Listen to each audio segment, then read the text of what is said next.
मित्रांनो, मी आता तुम्हाला इंग्लंडच्या थेम्स नदीच्या किनाऱ्यावरती आणि अमेरिकेच्या ज्या प्रसिद्ध रिव्हर्स आहेत ना, रिच वगैरे त्याच्यावरती, किंवा रशियाची मॉस्को रिव्हर आहे त्याच्या किनाऱ्यावरती बरेचसे तुम्हाला मी फुटेज दाखवले असतील. आता तुम्हाला मी दाखवतोय पवना नदीची फुटेज.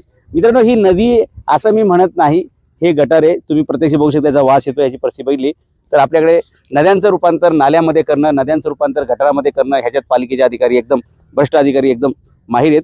आणि ह्या शहराची ही अवस्था आहे मित्रांनो, की या शहरात नदीच्या किनारी म्हणजे एक काळामध्ये नागरी जीवन जे उभं राहिलं ते नदी किनारी उभं राहिलं आणि त्या ठिकाणी चांगल्या सुविधा असायच्या. इथं आता नदीच्या किनारी राहणं म्हणजे मच्छरमुळे डेंग्यू, मलेरिया आणि हिवताप आणि आजारी पडणे. एकंदरीत तुम्ही बघू शकता, या जलपर्णी काढण्याची वर्षाला कोट्यवधी रुपयाची कॉन्ट्रॅक्ट काढली जातात आणि 3-3 वेळा त्यांना एक्सटेन्शन दिलं जातं, कारण ती सगळे राजकीय पुढाऱ्यांची कॉन्ट्रॅक्ट असतात, अधिकाऱ्यांच्या नातेवाईकांची असतात.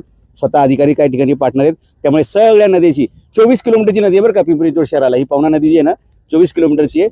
आणि त्याच्यावरती 7,500 कोटी रुपयाचा खर्च आपले महानगरपालिकेचे पराक्रमी आयुक्त शेखर सिंग आणि अति पराक्रमी आयुक्त जांभळे पाटील यांनी 7,500 कोटी रुपयाचा प्रोजेक्ट आणला होता. RFT म्हणजे रिव्हर फ्रंट डेव्हलपमेंट. आता ही रिव्हरची ही अवस्था बघा.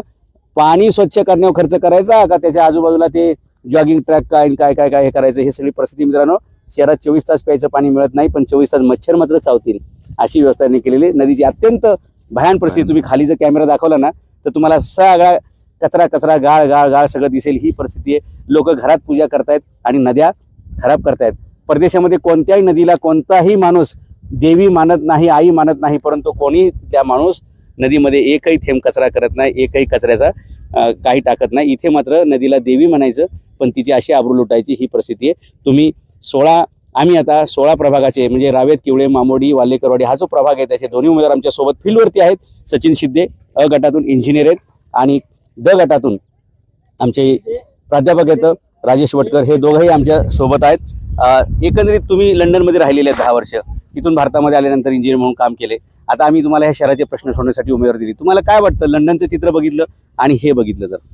सर, म्हणजे दयनीय अवस्था, म्हणजे दयनीयची एकदम बेकार अवस्था करून ठेवलेली आहे की यांनी, आपण जसं म्हटलं पवना माई आहे, माईला कशा पद्धतीने ठेवलं पाहिजे. पण काय झालंय, आपण नुसतं नावाला देवी धार्मिक आणि भक्ती श्रद्धेला केलेलं आहे. पण आज या परिस्थितीत आता इथं बघितलं, लोकांनी कुंड्या टाकल्या आहेत, लोकांनी खायद्याचे पै टाकलेत, देवारे टाकलेत, देवीचे फोटो टाकलेत. तर हे लोक करणारच. पण लोकांना सुधारण्यासाठी आपण काय केलं पाहिजे? बाहेर देशात हे का होत नाही हे शिकलं पाहिजे. बाहेर देशात दौरे करून येतात, 10-20 करोड रुपये खर्च करतात, त्याचा अहवाल बनवतात, पण त्याचं इम्प्लिमेंटेशन 0. तर साधा हिशोब आहे. आज आता आपण इथं आलो, या परिसरात आपण आलो, इथं कुठं तुम्हाला